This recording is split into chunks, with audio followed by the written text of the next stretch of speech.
La temática a desarrollar es patología de la vía biliar.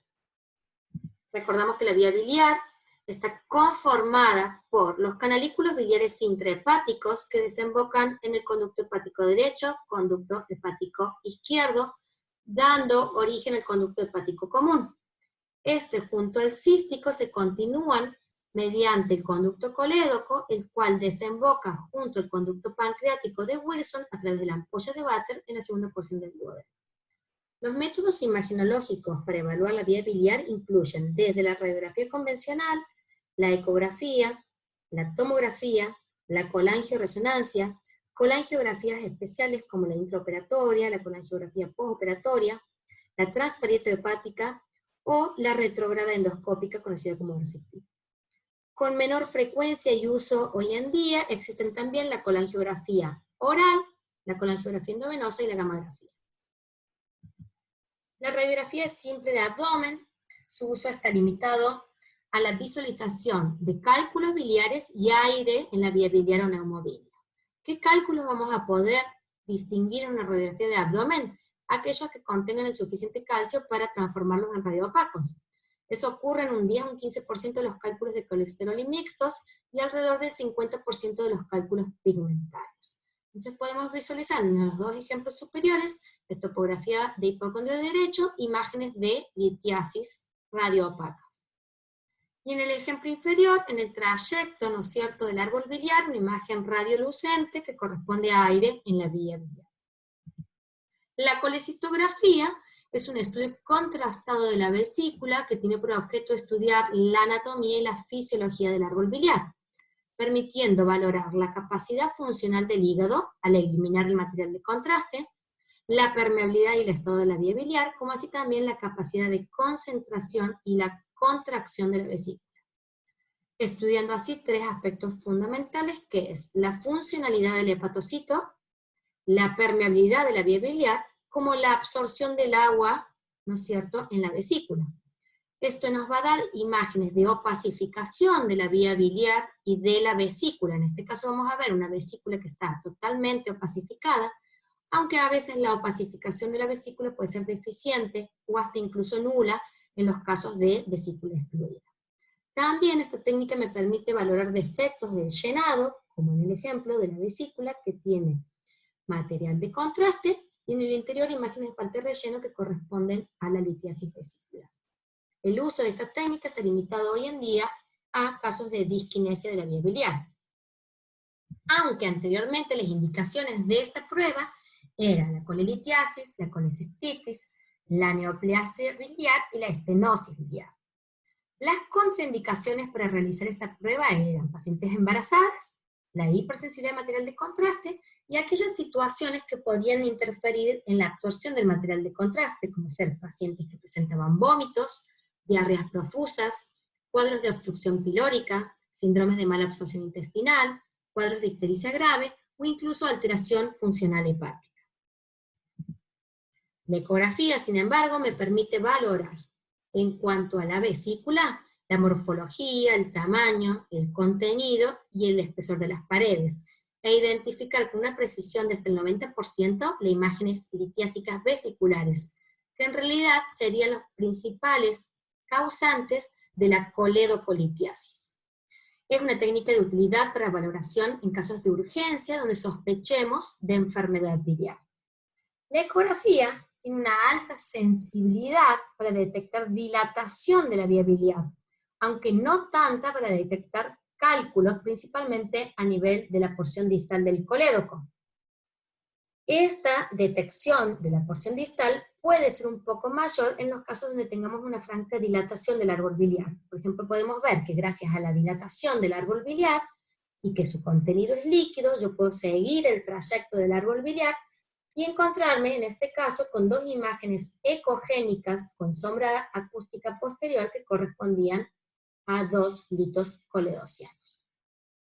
Cuando la ecografía nos genere duda, tenemos que pasar a métodos complementarios y hoy en día se realiza la colangioresonancia porque tiene un valor predictivo positivo de hasta el 100%. Cuando valoramos la vía biliar tenemos que tener en cuenta que la vía biliar forma parte de la tríada portal. Como ya les dije en otras charlas, la tríada portal está conformada por, en un corte longitudinal como en este caso, vamos a ver una imagen tubular anecoica que discurre por abajo, que es de mayor calibre, que es la vena porta, la arteria hepática, y la vía biliar que discurre por, ¿no es cierto?, arriba, y que es de menor calibre con respecto a la porta. Cuando nosotros veamos una alteración en el calibre mismo, pues tenemos que sospechar que existe dilatación del árbol biliar. Siempre nos vamos a ayudar, por supuesto, del Doppler para constatar que lo que se está midiendo sea la vía biliar y no la vena porta, porque existen escasos casos donde puede, ¿no es cierto?, estar invertida la situación de dichos conductos. La tríada portal en un corte axial conformaba el signo del Mickey Mouse, donde la cara del Mickey vendría a ser la vena porta, la oreja derecha corresponde al colédoco y la oreja izquierda a la arteria hepática. A su vez, debemos valorar estructuras vasculares como el tronco celíaco, que emerge de la aorta, que tiene una forma de gaviota, ¿no es cierto?, donde el ala derecha correspondería a la arteria hepática común y el ala izquierda a la arteria esplénica. La tomografía tiene las mismas indicaciones que la ecografía, se usa cuando la ecografía no es concluyente, es un estudio de mayor costo y además produce radiación. Se dice que gracias a la actualidad que existen tomógrafos con multidetectores, las imágenes son de mejor resolución espacial, los tiempos de adquisición de las imágenes son más cortos, tienen mejor tolerancia por parte del paciente y hay menos artificios en cuanto al movimiento. La colangiografía por tomografía podría reemplazar a otros procedimientos diagnósticos invasivos y ser una alternativa de la colangioresonancia. Vamos a ver en el primer ejemplo, en un corte axial a nivel del abdomen, donde yo puedo ver a nivel distal de la vía biliar una imagen hiperdensa que corresponde a un cálculo en la vía biliar. Y en un corte coronal, que puedo ver entre el trayecto punteado, todo el árbol biliar que está dilatado debido a una obstrucción a nivel distal.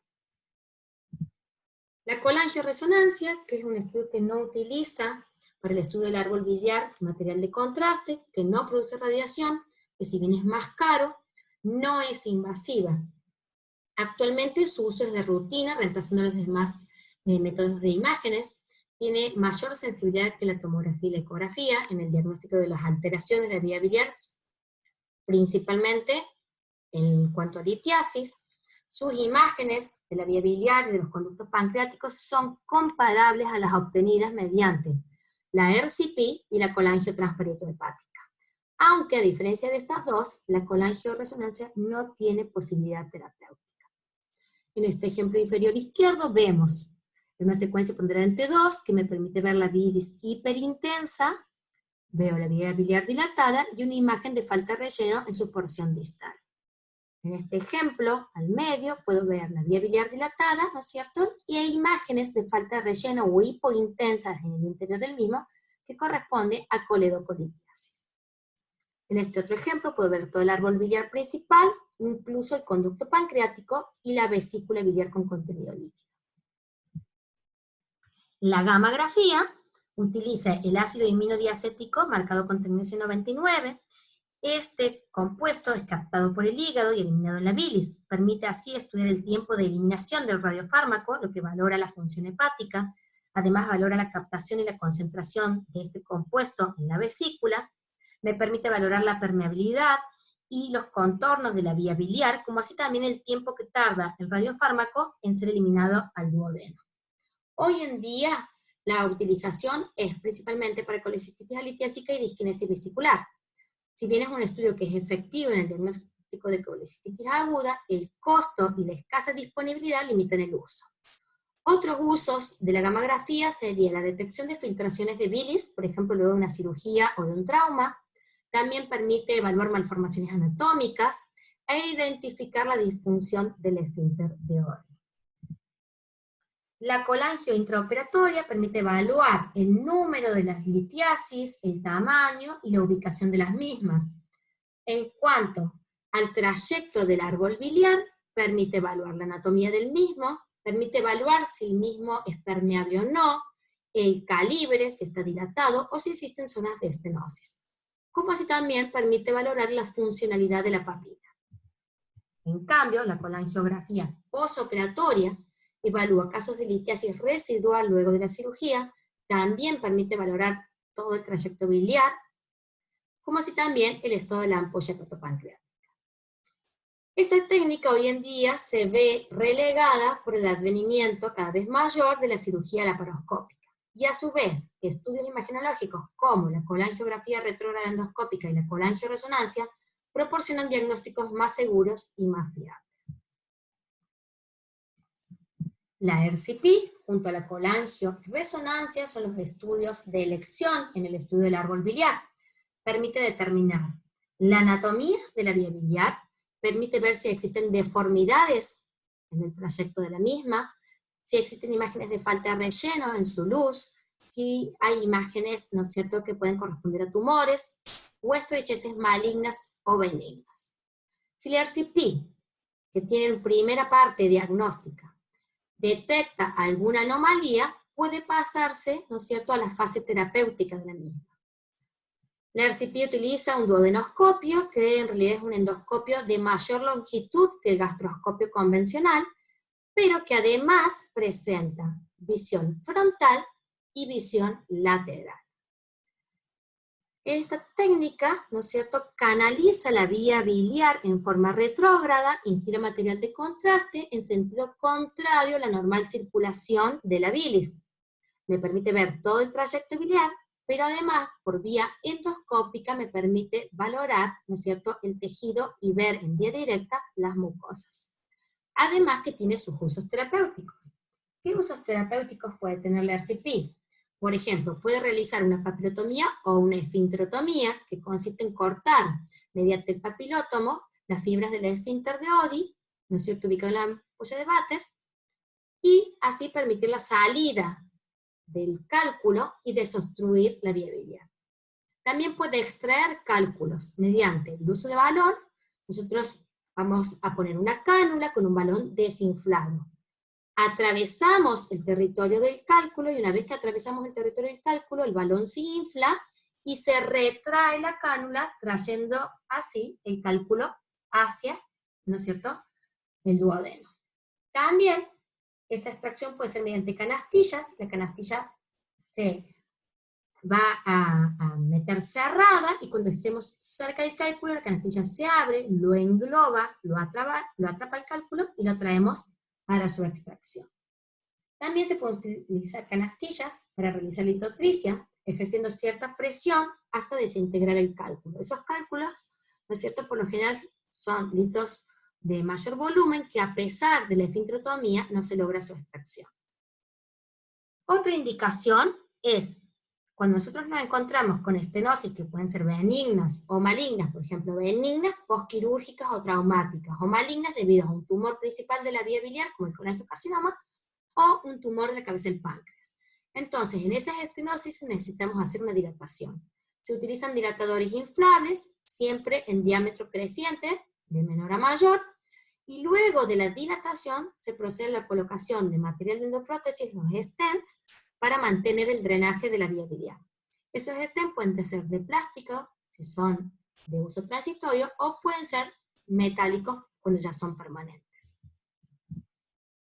En este caso era un paciente que presentaba, ¿no es cierto?, cálculos en el conducto biliar impactados a nivel de la ampolla, y debido a esa obstrucción hizo una pancreatitis. Entonces se le realizó una RCP colocándole un stent, que es este material bien hiperdenso que se ve ahí, ¿sí?, para desobstruir la bilis y paliar, ¿no es cierto?, el grado de pancreatitis.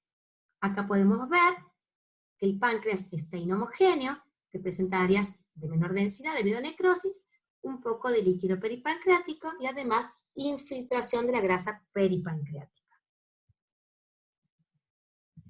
Otro ejemplo donde vemos la vía biliar principal y la vía biliar pancreática, pero a nivel del cístico y de la vesícula, la presencia de imágenes de falta de relleno que correspondían a imágenes litiásicas en vesícula y en topografía del cístico. En el ejemplo del medio, una vía biliar totalmente dilatada con múltiples imágenes de falta de relleno que correspondía a la litiasis coledociana. Este es el endoscopio, ¿no es cierto?, que se ve ahí. Y en este tercer ejemplo podemos ver una dilatación franca del árbol biliar, pero solamente una sola imagen, ¿no es cierto?, litiásica en el interior del mismo, que gracias al RCP se puede extraer desobstruyendo la vía biliar. Otro caso que aunque no vemos el panendoscopio, me permite la valoración completa del árbol biliar principal, el conducto pancreático e incluso la vesícula. En este otro ejemplo, el árbol biliar dilatado, con una estenosis marcada ahí por la flecha, y con la RCP se puede, ¿no es cierto?, introducir una guía metálica y luego proceder a las dilataciones con la colocación de material, ¿no es cierto?, de endoprótesis para paliar los síntomas obstructivos. Existen complicaciones, si bien es un método seguro, no está exento de ellas. La más frecuente es la pancreatitis aguda luego de realizar la RCP, y se dice que estaría provocada por la inyección del material de contraste en la vía biliar, o también secundario al edema del esfínter. El edema del esfínter va a impedir un drenaje adecuado del jugo pancreático y este va a ser el agente causal de la pancreatitis. Otras complicaciones menos frecuentes, pero que son importantes, puede ser la perforación intestinal, el sangrado, la inflamación y o infección de los conductos hepáticos y biliares, o también lesiones asociadas al uso de la guía, que dan como resultado, por ejemplo, un hematoma hepático subcapsular, la presencia de biliomas, la perforación incluso del parénquima hepático, o la aparición de fístulas portobiliares. Hay otras complicaciones importantes, pero que corresponderían o estarían en relación a la sedación del paciente y no al procedimiento en sí mismo, que sería la broncoaspiración y el paro respiratorio. ¿Cuál sería la contraindicación de la RCP?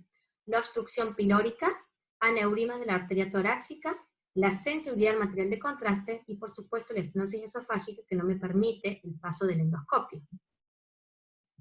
En este caso vamos a ver una complicación secundaria, ¿no es cierto?, a la guía que se utilizó sobre la vía biliar intrahepática izquierda principalmente, donde se observa que el paciente se descompensa luego del procedimiento, se le realiza una tomografía, visualizándose la fuga de material de contraste, el mismo VAI se localiza en la porción más declive acá por detrás del vaso, y vemos además la presencia de aire por delante del hígado.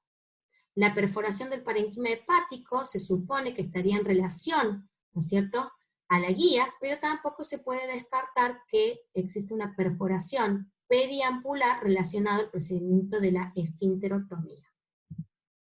En este ejemplo vemos una ecografía, la vía biliar dilatada, gracias a que está dilatada puedo seguir hasta encontrarme con una imagen ecogénica con sombra posterior que corresponde a un cálculo a nivel del colédoco. En la colangioresonancia veo la dilatación franca del árbol biliar con una imagen, ¿no es cierto?, de stop en el tercio distal y veo el conducto pancreático normal. Al realizarse el RCP, veo la dilatación del árbol biliar con una imagen de falta de relleno que corresponde al cálculo del colédoco. Tras la realización del RCP, se extrae el colédoco y se coloca una prótesis, un stent, para paliar los síntomas obstructivos. Otro procedimiento es la colangiotransparieto-hepática, que permite valorar casos de ictericia obstructiva, espasmos del esfínter de Oddi, permite la visualización de tumores, imágenes de litiasis, permite valorar anomalías anatómicas del árbol biliar, incluso signos, ¿no es cierto?, de estenosis de la vía biliar. Se realiza principalmente cuando no se puede realizar la colangio retrógrada endoscópica o RCP. Este es un ejemplo donde en los casos de tumores o neoplasias, esta técnica me permite dejar un catéter en el interior del árbol biliar, consiguiendo así descomprimirlo hacia el exterior, lo que se llamaría descompresión externa, o bien permitir el pasaje del catéter hasta el duodeno y lo que se llama un drenaje biliar interno. La contraindicación de la transparieto hepática sería trastornos de coagulación, infecciones biliares, sensibilidad al material de contraste, cardiopatías graves, pacientes que no pueden hacer apneas y pacientes menores de 15 años o mayores a 65. Podemos ver cómo acá se ve en los dos ejemplos la aguja que ingresa al parénquima hepático hasta localizar un canalículo biliar intrahepático, inyecta el material de contraste que sigue el sentido anterógrado de la bilis. Nuestro objetivo sería que ese material de contraste llegue a la segunda porción del duodeno, lo cual significa que la vía biliar es permeable. Me permite valorar los bordes de la vía biliar, el calibre, y si existen signos, ¿no es cierto?, de estenosis o estrecheces, como en este caso a nivel distal, o en este otro caso a nivel proximal. En este caso vemos, ¿no es cierto?, como una imagen de suma que corresponde al cístico amputado porque es un paciente que está colecistectomizado. La colangiografía, entonces, percutánea me permite el análisis del trayecto del árbol biliar para determinar la extensión de una oclusión, el sitio de esa oclusión, y se puede utilizar como primer paso como un procedimiento intervencionista percutáneo para la colocación de endoprótesis. Entonces, me puedo limitar al uso solamente diagnóstico, donde luego de realizar la colangiografía retiro la aguja, o si bien puedo instaurar ciertas técnicas, ¿no es cierto?, terapéuticas, como la descompresión biliar y la dilatación. El drenaje biliar se indica por vía percutánea en casos de obstrucción de origen benigno o de origen maligno, o en pacientes que no se puede realizar la RCP. También en complicaciones infecciosas, ¿no es cierto?, de la obstrucción biliar. Y me permite, ¿no es cierto?, la colocación de material de endoprótesis, como los stent, como un tratamiento paliativo en aquellos pacientes a los cuales no se le puede realizar una cirugía. Como les dije, se puede realizar un drenaje biliar externo o un drenaje biliar interno. La colocación, ¿no es cierto?, de balones inflables para dilatar la vía, y consecuentemente la colocación de material, ¿no es cierto?, de endoprótesis para permitir el pasaje de la bilis en el árbol biliar. También se puede realizar la extracción percutánea del cálculo. ¿En qué casos podemos utilizar la extracción percutánea del cálculo? Cuando no se ha podido realizar la extracción del cálculo mediante la colangiografía retrógrada endoscópica, o cuando la vía biliar no es accesible porque existe, por ejemplo, un divertículo en el duodeno, cuando el paciente tiene antecedentes de cirugías gastrointestinales previas, ¿no es cierto?, o por lo general en cálculos mayores a 15 milímetros, o cuando el cálculo está impactado o asociado a una estenosis.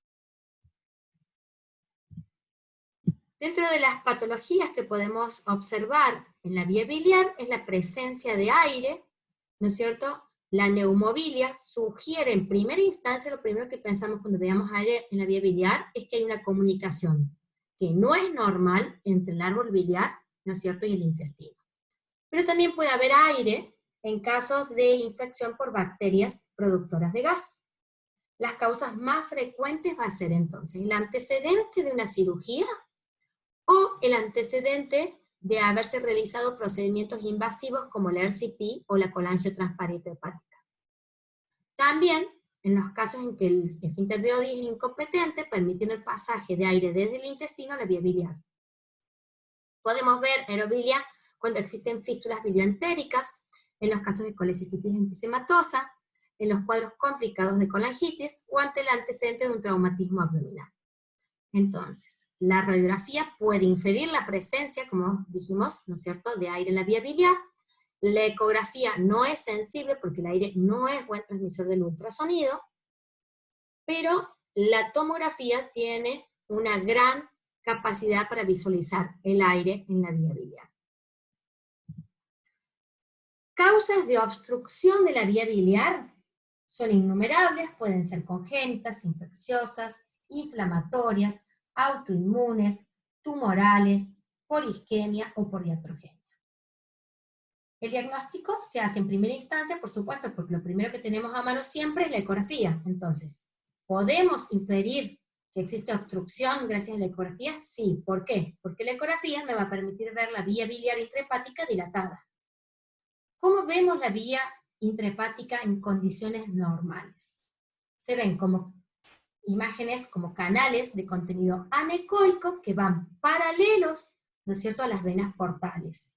Y el diámetro de los canalículos biliares es inferior a los 2 milímetros, o se dice que es menor al 40% del diámetro de las venas portales que los acompañan. Cuando hay dilatación de la vía biliar intrahepática, vamos a tener canalículos biliares de igual tamaño que los vasos portales que los acompañan, dando el signo del cañón de escopeta, ¿no es cierto?, donde ambos presentan el mismo diámetro, o puede presentar mayor diámetro y traducirse en un trayecto biliar tortuoso o en forma de estrella, ¿sí?, de paredes irregulares, y que se hace el diagnóstico definitivo cuando nosotros le ponemos el Doppler color y se pintan los vasos portales, no así los canalículos biliares.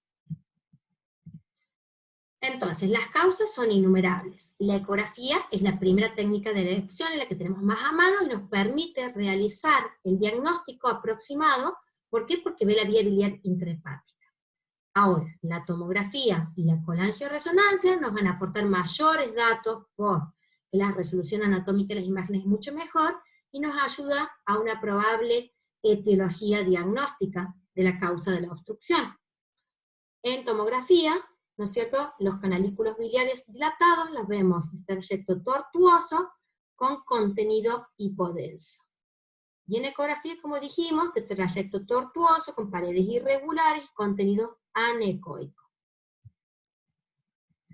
Causas de obstrucción de la vía biliar, empezamos por la coledocolitiasis, que es la más frecuente. Los cálculos que encontramos en el colédoco, el 80% de las veces son de colesterol. ¿Por qué? Porque provienen de la litiasis vesicular.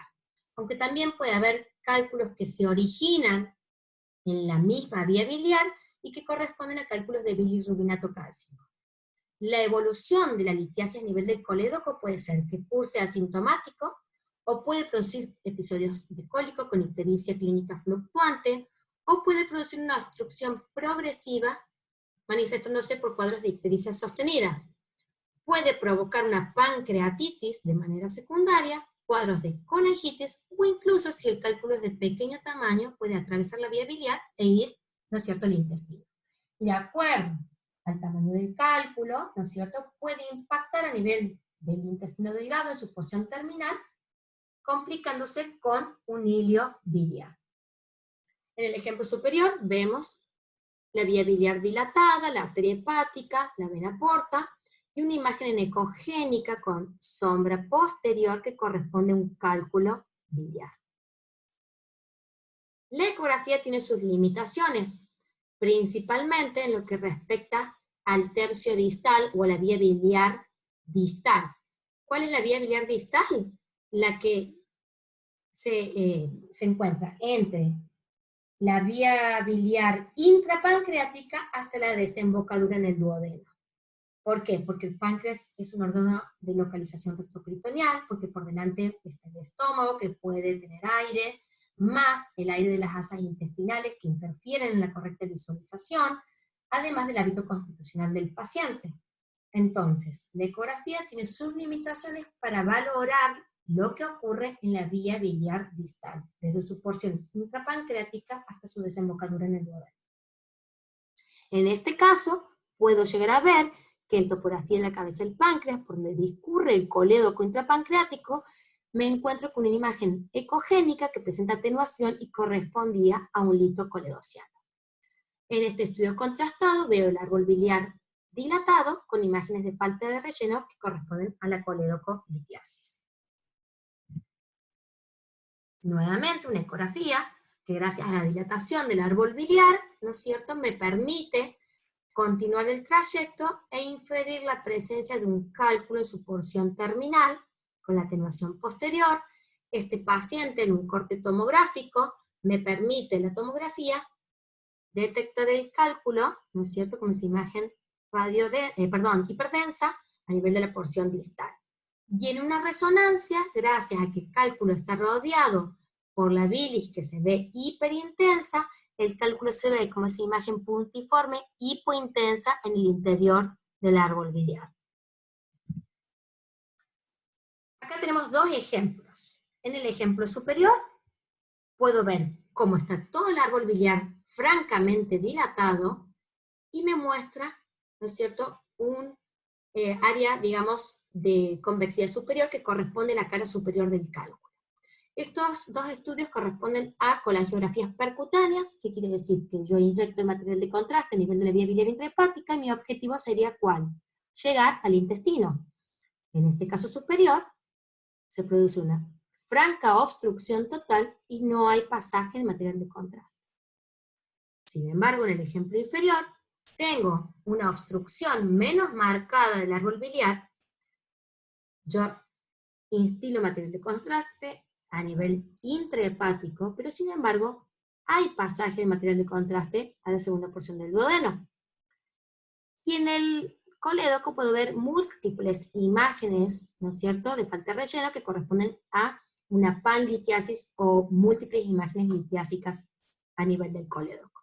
Entonces, a pesar de que son múltiples, todavía me permite un pasaje, ¿no es cierto? Sé que la permeabilidad, si bien no es normal, pero todavía existe pasaje de material de contraste.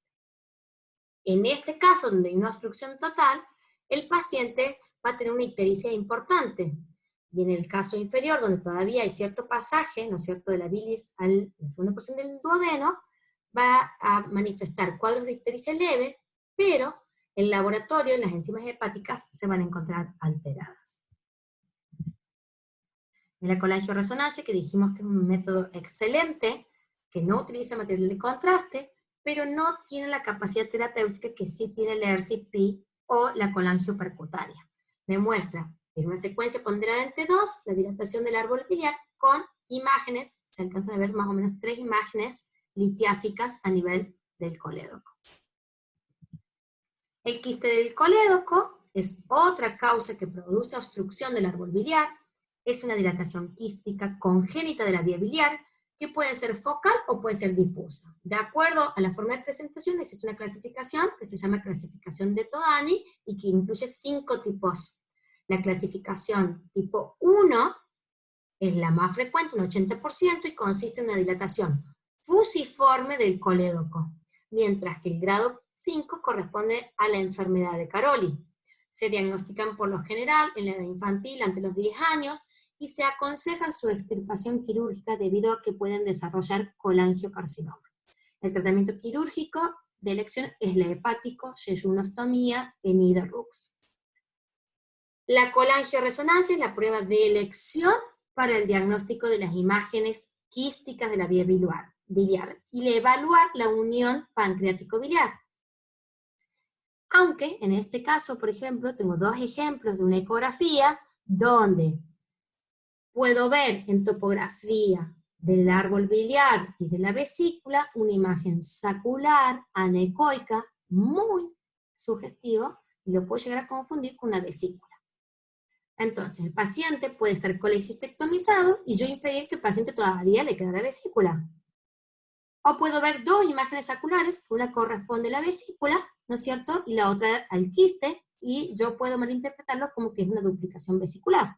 Entonces, la ecografía no alcanza para hacer el diagnóstico, ¿no es cierto?, etiológico, pero sí puede ver una imagen sacular líquida con contenido biliar, anecoico en su interior. Pero como estos son dilataciones, y en toda dilatación hay una rémora o estasis de la bilis, pueden precipitar las sales cálcicas y aparecer la formación de cálculos en el interior del quiste del colédoco.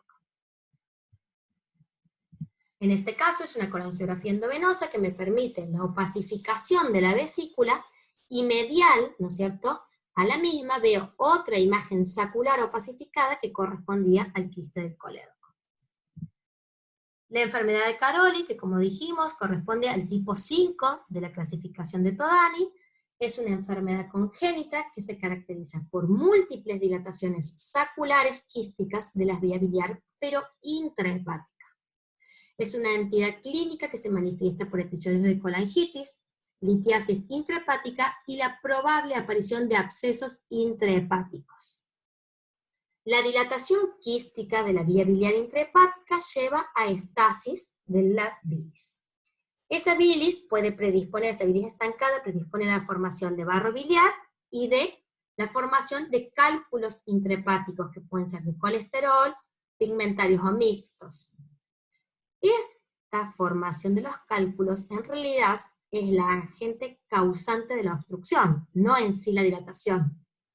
¿Entienden? ¿Por qué?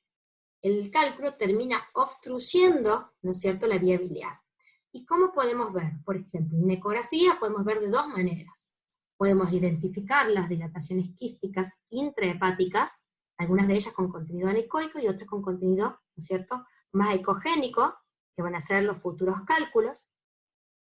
O puedo ver directamente, en vez de ver las dilataciones quísticas, puedo ver imágenes ecogénicas con atenuación posterior que sigue el trayecto de los canalículos biliares intrahepáticos. Veo solamente la litiasis intrahepática. Muchas veces cuando uno ve esto, lo confunde y en vez de informarlo como una litiasis de la vía biliar intrahepática, lo informa como granulomas del parénquima hepático.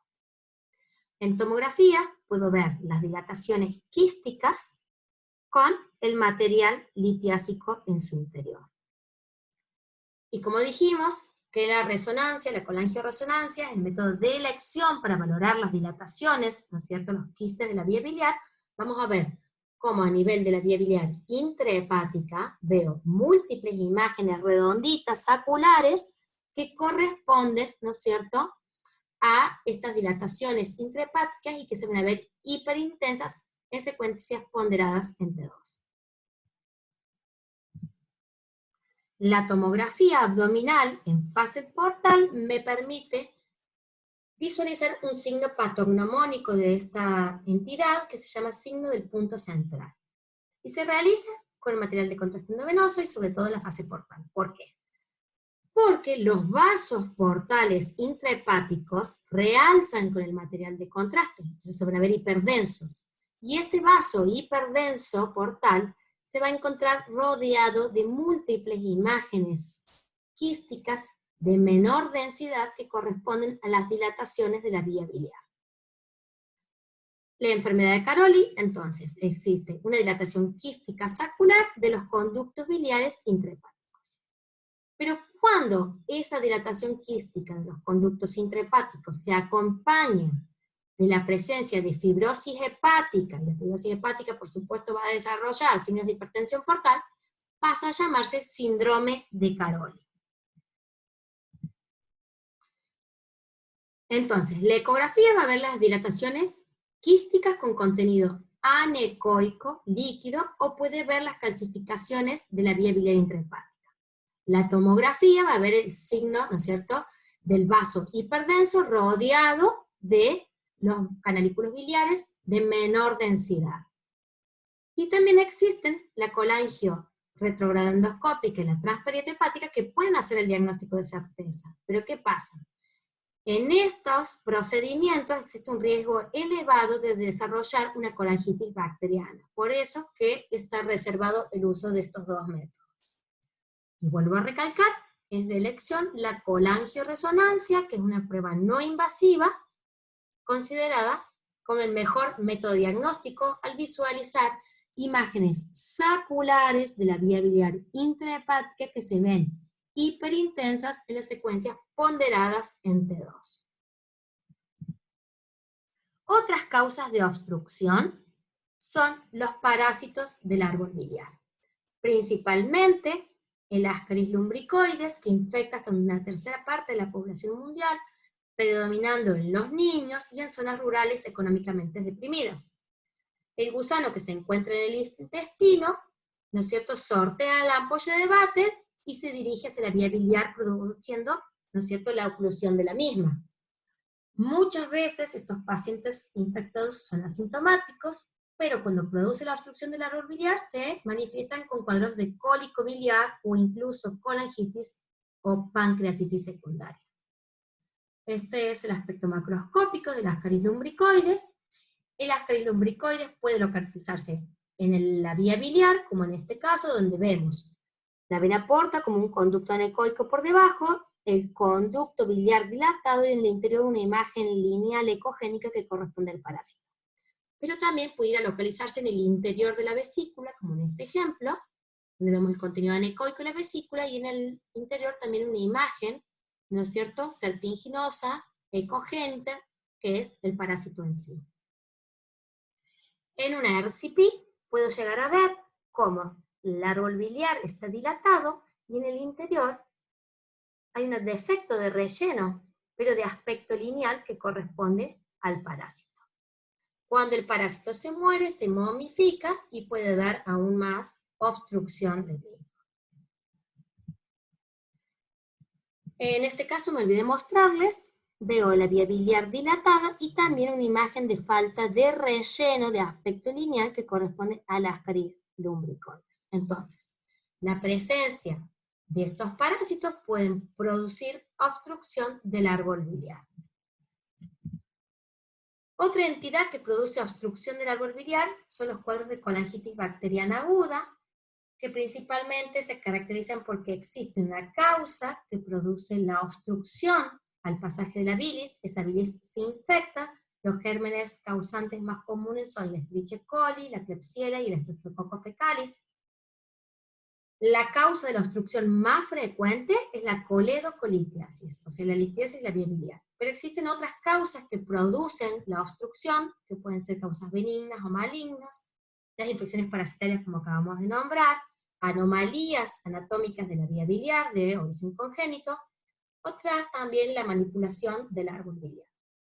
¿Qué es lo importante? Este paciente se presenta con la famosa tríada de Charcot, que es el dolor fuerte en el hipocondrio derecho, cuadros de fiebre e ictericia. Constituye una urgencia médica y el tratamiento es el drenaje del árbol biliar sumado a la antibiótico-terapia. Si a esta tríada de Charcot se le suman síntomas neurológicos, estaríamos en presencia de una colangitis supurativa.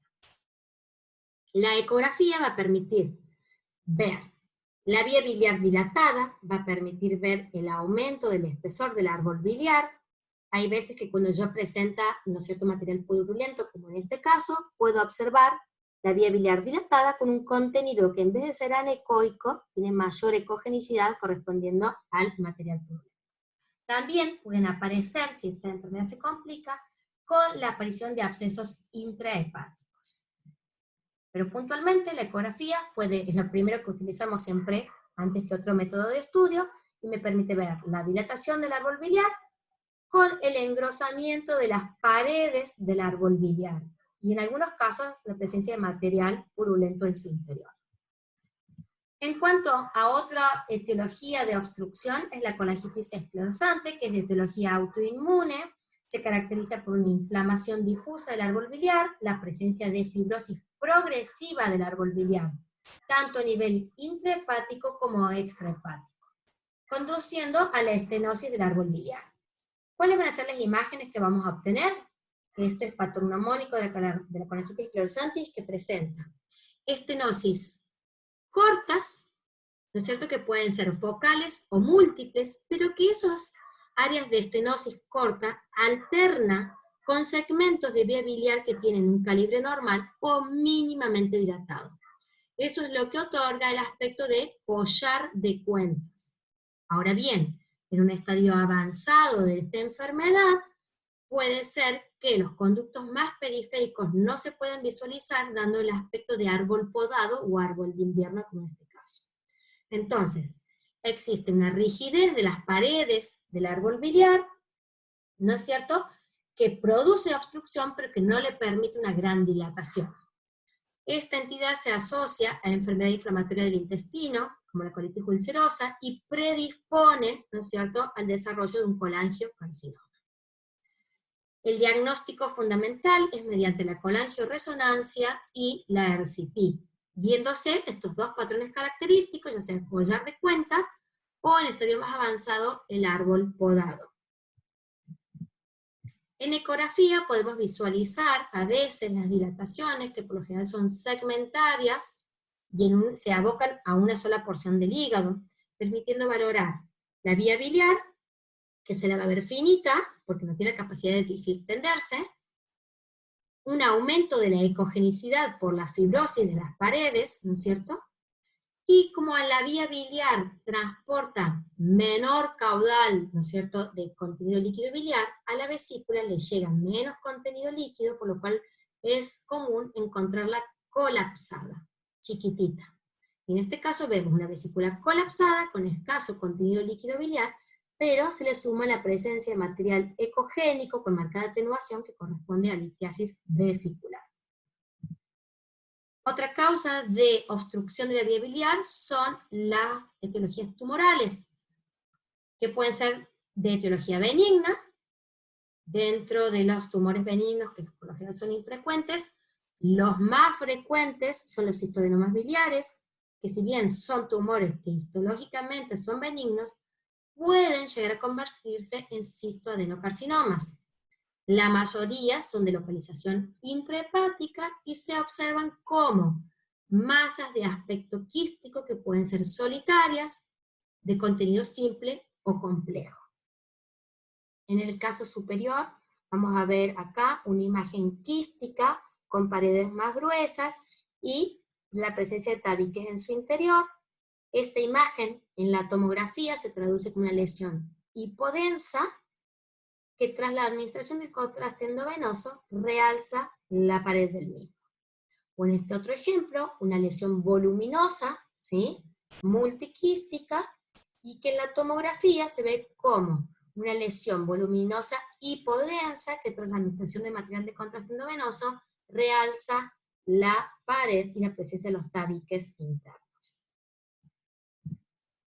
Como etiología maligna de obstrucción de la vía biliar tenemos el colangiocarcinoma, que es la neoplasia biliar primaria que produce obstrucción biliar con mayor frecuencia. La mayoría son adenoscarcinomas, que la forma de presentación puede ser o formadores de masa, como describimos cuando hablamos de patología hepática, que también hablamos del colangiocarcinoma. También pueden ser infiltrativos a nivel de la pared, o sea, periductales, o intraluminales o intraductales. Según la localización del colangiocarcinoma, también se podría clasificar en periféricos, ¿no es cierto?, extrahepáticos o a nivel iliar.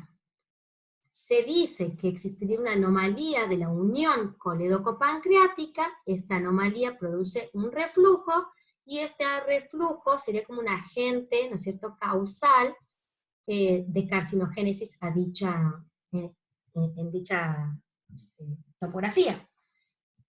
También podemos tener, ¿no es cierto?, que mediante colangioresonancia, ciertos signos que se van a observar, que son orientativos de que la obstrucción es de etiología maligna.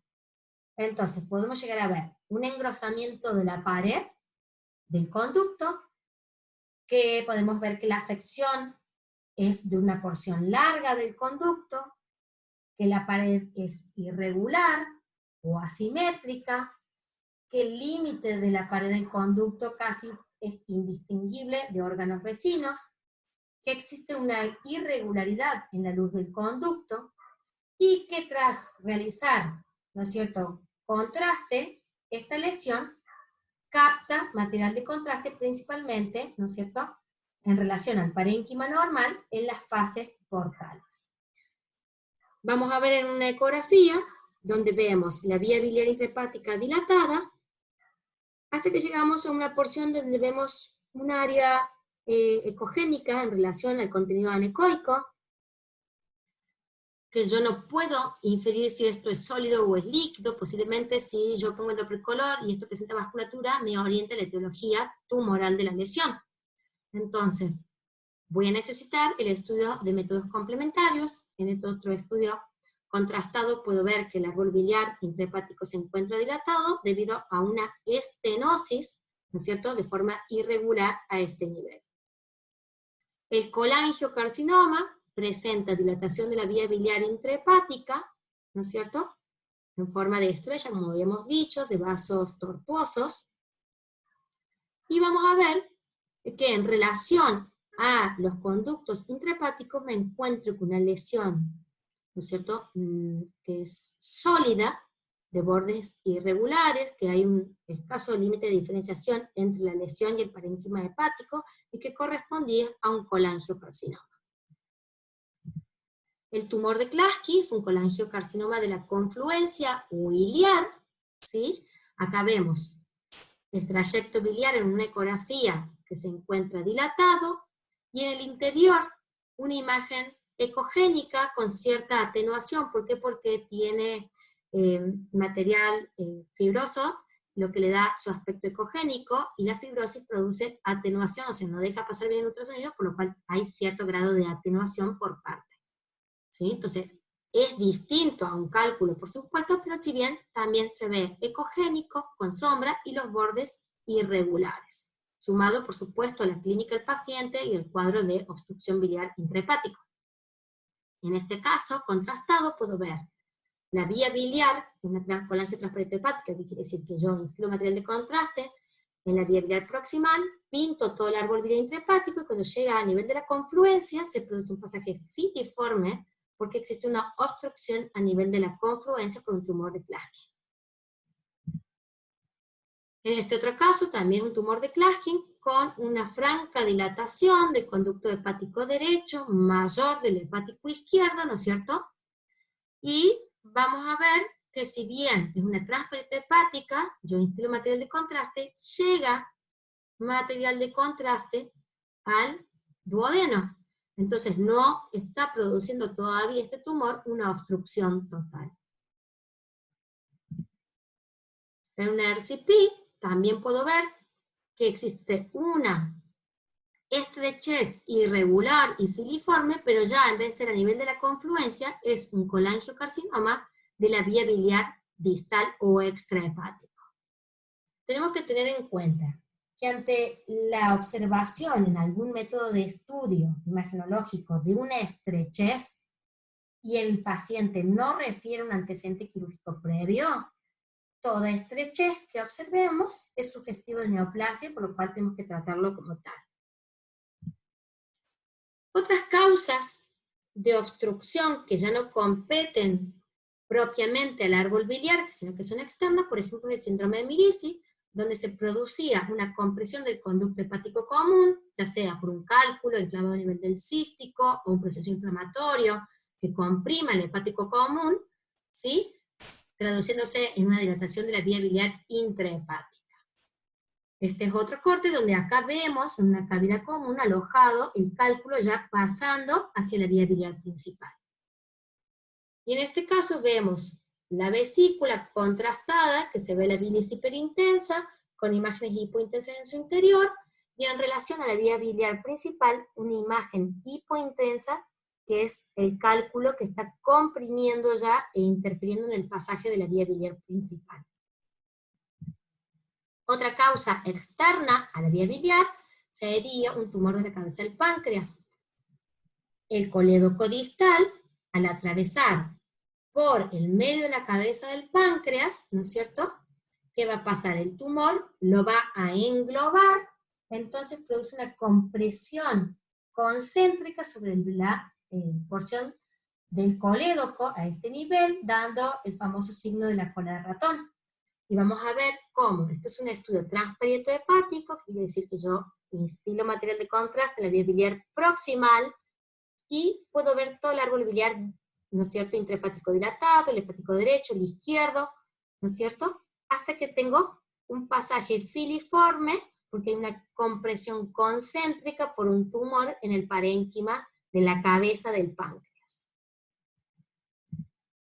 También existen estenosis benignas, por lo general dadas por una lesión iatrogénica, secundaria a una colecistectomía, por lo general laparoscópica.